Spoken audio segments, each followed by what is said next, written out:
So I was the best.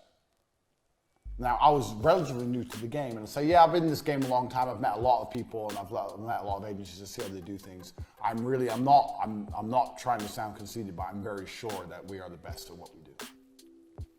And they'd be like, oh, okay. I was like, no, really, we are the best at what we do. In terms of price-wise and the way we plan the media, I know we're the best. We're the best in the country. Did I have any evidence? No. Just said it. Gives a shit. Evidence, what evidence? They go, why? And I say, oh, because of the way we've been planning and the price point we work at. I've been in this industry a long time. I've seen lots of people, and I've also taken lots of big clients from other competitors, and I know that we're the best. Bang. Just said it right there. And if you say it so confidently, they're not going to be like, well, no, you're not. They don't know. They don't know anything about your industry. How are they going to prove it? They'll be like, oh, okay. Oh, well. People love confidence. They want to give their money to the best because they know the best is going to give them the best job. It's better to be irrationally self-confident than not. This also ties into the and ah thing. Did you notice how smooth I was right then when I said why I'm the best? Did I go, I think, we're the best, No. I'm the best. Any job you do, any client you're going to land, you need to sit there and say, I'm the best at what I do. I'm the best at what I do. What they're going to do is say, no, you're not. Yeah, I am. No, you're not. How do you know?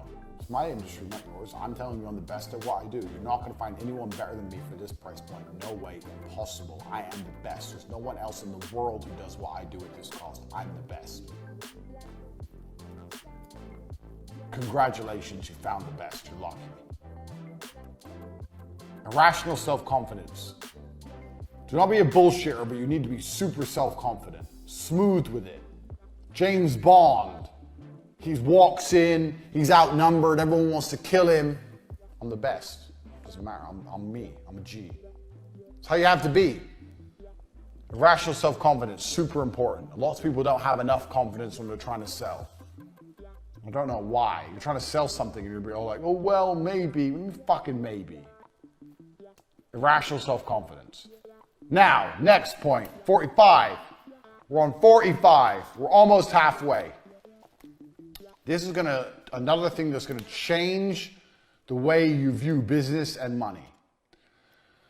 I want you to understand something. Money cannot be made. I don't even like the saying making money. We're making money. Nobody's making money.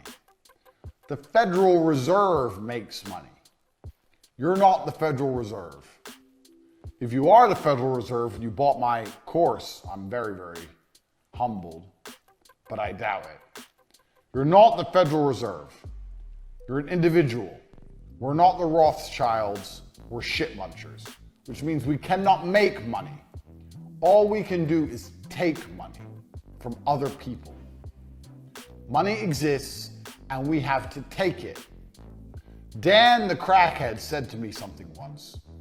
When our TV business was doing deals and there was money all around, we had no profit, but there was money in the bank and we had new cars and this big fancy office, all this money. I said, how the fuck did this happen? This is crazy. I'm 20, I've got this advertising agency. He said, money's like water. And water is always moving. So you have an ocean, and the sun evaporates the water, goes into a cloud, and the cloud moves, and then it rains, and then it goes in a river, and it goes to a pond, and then it evaporates again from the sun. Water never stays still. The cycle of precipitation. Some geography for you. And he said, money is like water, it's always moving, and if you stand in the right place at the right time, you're gonna get wet. And that's absolutely true. So money cannot be made. It can only be taken from someone else. You stand in the right place at the right time, where money's moving, you're gonna take it. 99% of people are middlemen. Most people are middlemen. Everyone's a middleman to some degree. Loads of companies exist out there that are just simply middlemen. All they do is there's something, this is a product, this person wants the product, they're in the middle, They make money. They supply the product. Done. And it really ain't that complicated. They're middlemen. So, money cannot be made, it can only be taken from other people. So every single penny that comes in your bank is not made, it's taken from someone else. Why are they going to give you their money? Why? That's a serious question. Get a piece of paper and write down. I have this, I'm selling to this person, they will give me their money because. And you should be able to name a bunch of reasons. And if you can't, you have a problem. Don't be thinking about making money. You're not making money. You are taking money. And because you are taking it, you have to convince it from others. That will change the way you approach your marketing, change the way you view money, change the way you approach your business. Because that's the reality of what's happening. You're not making shit. You're taking shit. It's very, very different. You're convincing it, prying it from them. Precipitation cycle for bonus. Next, don't make anyone irreplaceable. This is a very simple one, but I've seen it happen time and time again. You're a guy, you're busy, you get an assistant, your assistant is exceptionally good, your assistant knows all the passwords and shit you don't know because you're busy and you're in a rush. You know the end of the story. Don't make anyone irreplaceable. I wrote this down because I've seen 2 people lose their companies because they lost either their top salesman or an assistant. So if your top salesman's floating your company, he's irreplaceable. You need to fix that quickly. So with T2, we had one salesman who was better than all the rest. His name was Gerdip, who was really, really good. And we didn't make him irreplaceable. And when he left, we really suffered. What I should have done is go to Gerdip and say, you know what, bro, you're really, really good. You're amazing, da, da, da, da. Do you mind on Fridays, if every Friday morning you give a speech or you teach the guys the pitch or what you're saying on the phone, and then you can have Friday afternoon off. I'll give you a day off a week, or I'll give you some extra money, or we'll go out for lunch, or I'll give you a company car, anything. If you can teach, you don't mind, you know. In fact, you probably would have done it for free because people like the ego thing, the promotion of telling others what to do. How about every Friday you can teach the guys and we can go through the script and they can learn from you? To make the others get up to par so he's less irreplaceable. Take what he knows. Never make anybody irreplaceable. If you see or identify someone as irreplaceable, or you look at your company and go, I couldn't survive without this person, then you're in trouble. You should always have a company and you should work with people and it should be fantastic, but you should know if any of them leave, you can find someone else at all times. Next, another basic sales tactic.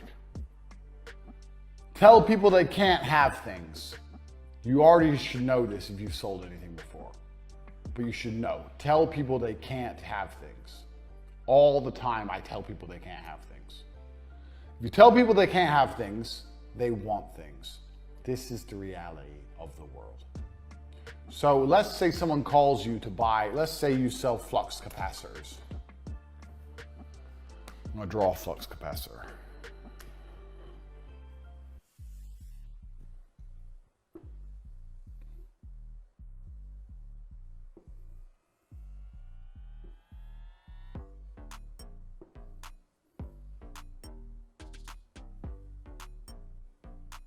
Let's say you sell flux capacitors.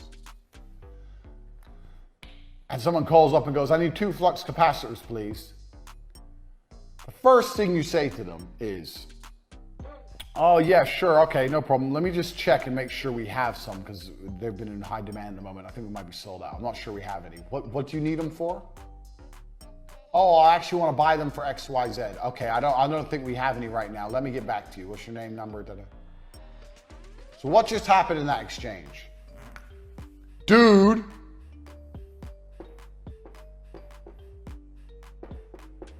wants the flux capacitor. I am in the middle. In that short exchange, I told him, 1, he may not be able to have the flux capacitors.